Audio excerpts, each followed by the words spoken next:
হে গাইছ বৰপেটাৰ পৰা এইটো লাষ্ট ভিডিঅ' বুলি নাভাবিব আৰু দুটামান আছে যদিও পিছত দিম। এইটো বৰ্তমান আহি গ'ল, মানে সিদিনা যে আহিছিলোঁ তো এইখন জেগালৈ আকৌ আহিলোঁ, যিহেতু আৰু বেছি দিন নাই ইয়াত থকাৰ, তো সোনকালে যামগৈ। তো গতিকে সন্ধিয়া সময়ত অলপমান ওলাই অহাৰ পিছত ইয়াত অলপমান ৰখিলোঁ।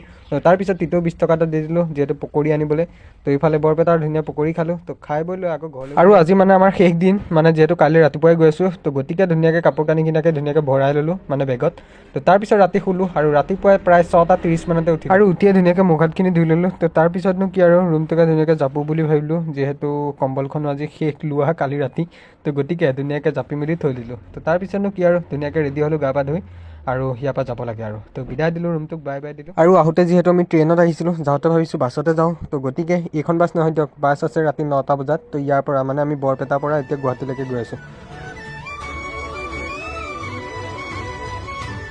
আৰু প্ৰায় 6টা বজাত আমি ISBT পাই গ'লোঁ। তো 9টা বজাত গাড়ী আছে যিহেতু, তো ইয়াত বহুতখিনিয়ে মানে দোকান বজাৰ আছে ISBTৰ ভিতৰতো।